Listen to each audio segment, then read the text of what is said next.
તમે વિચારો કે ચૈતરભાઈ વસાવા એની ઉપર એવો આરોપ છે, સાચો હોય તોય શું, ખોટો હોય તોય શું. આરોપ એમ છે કે એક ગ્લાસ કાચનો ફેંક્યો ભાજપના કોઈ માણસ ઉપર અને જાનથી મારી નાખવાની 307 લાગી. આણંદ પાસે ગંભીરાનો પુલ તૂટ્યો, 15 થી 20 જેટલા લોકોનું ખરેખર મૃત્યુ થઈ ગયું. એ માણસની મરી જવાની કલમ ક્યાંય લાગીને એનો અર્થ એવો છો કે ભાજપના માણસની ગ્લાસની કિંમત કરતા પણ માણસ મરી જાય એની કિંમત ઓછી છે.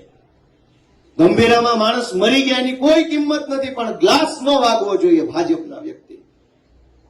સેકન્ડ ક્લાસ સિટીઝન, બીજા દરજ્જાનો નાગરિક, ભાજપનો આગેવાની પહેલા દરજ્જાનો નાગરિક, એ આપણા કરતા ઊંચો, એ આપણા કરતા મહાન, અને આપણે બધા પછી એની નીચે, આપણે એના કરતા નાના, આપણે એના કરતા નિમ્ન.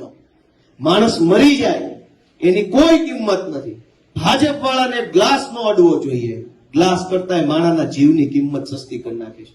અને છતાંય આપણામાંથી કોઈનો આત્મા ન જાગે તો આપણે એમ સમજવાનું કે આપણી અંદરનો માણસ મરી ગયો, હવે ખોખું વધ્યું છે, ભલે ગમે ખોખું ફેર્યા કરે. આપણે સમાજમાં રહેવા વાળા લોકો છીએ.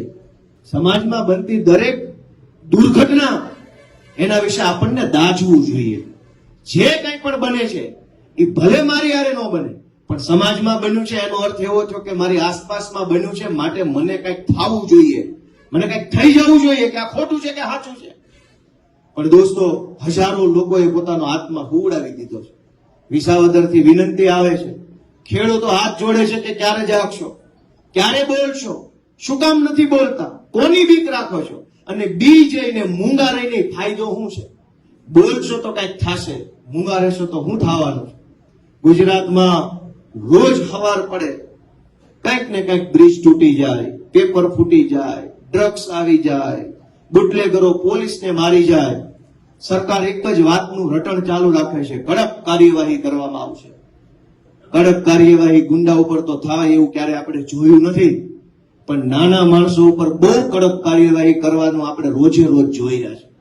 એક લાચાર ખેડૂત, ગરીબ માણસ પોતાના ખેતરે ઓયડી ઉપર એક લેમ્પ લગાડ્યો હોય તો વીજળી વિભાગ વાળા આવીને કડક કાર્યવાહી કરી જાય છે, દંડ આપી જાય છે, પાછળથી મેમા મોકલી દે છે, પુરવણી બિલ મૂકી દે છે, 35,000 50,000 લાખનો દંડ આપી જાય છે.